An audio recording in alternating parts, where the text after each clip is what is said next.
still do this sometimes. I say dragon snaps, and then realize 10 minutes later that it's switched. Dragon snaps. I mean, it still makes sense, and it sounds good, right? The genus name for snapdragon is Greek for resembling a nose. Pretty strange nose. It's like that weird cartoon nose you didn't mean to draw. But we're talking about dragons, so really it's like dragon snout. Yep, I can get behind that.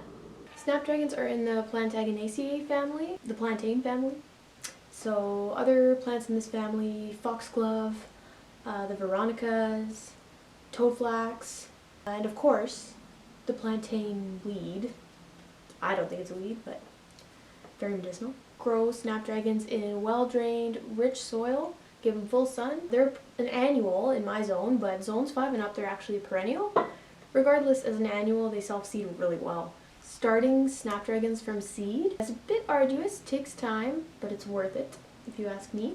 I would recommend starting them like 12 weeks before your last frost. So for me, that's like February. Feels like I'm seeding stuff in the middle of winter. The seeds are so tiny. You just want to push them into the soil lightly. Don't cover them, and definitely don't use something like a heating mat to try and accelerate the germination, because they like cold soil. Okay, remember that. The other thing that's really important is bottom watering. I've had much more success with germinating snapdragons from seed if I water from the bottom in a tray. Misting or spraying even can just lead to what's called damping off, which means the seeds just kind of stay too moist and end up rotting because they're so teeny. So cool soil, bottom watering. You should see germination in about 1 to 2 weeks. Sowing them thinly is recommended, but I've always just kind of scattered mine. They seem to do okay. I'm sure they have to kind of compete a little bit more, which isn't great, but hey, maybe it makes them more resilient. And in my climate, that's a plus. Speaking of resiliency, snapdragons are pretty frost tolerant. Typically, I get frosts kind of mid-September, October sometimes, just random early frosts, which sucks for my flowers. But the snapdragons always do okay. They always survive. Oh, and they're good with transplanting. Don't worry about that. So once they start to grow and you harden them off outside, feel free to transplant them into other larger pots. They should adapt just fine. The foliage of the snapdragon is sort of dark glossy green. The leaves grow up in opposite pattern, and they're sort of lance-like and narrow. There's all sorts of heights of dragon snaps that you can get. I did it again. There's all sorts of heights of snapdragons. The tallest hybrids grow up to like 48 inches. That's 4 rulers. Woo! I don't think I've ever seen that. And then the dwarf variety is kind of like this, about 15 inches.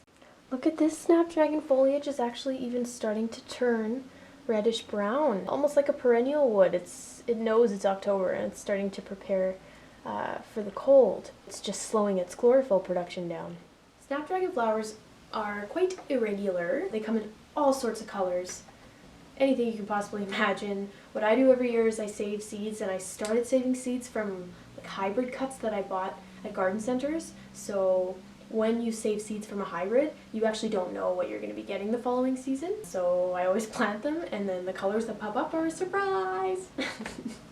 It's pretty fun. The flowers bloom from bottom to top.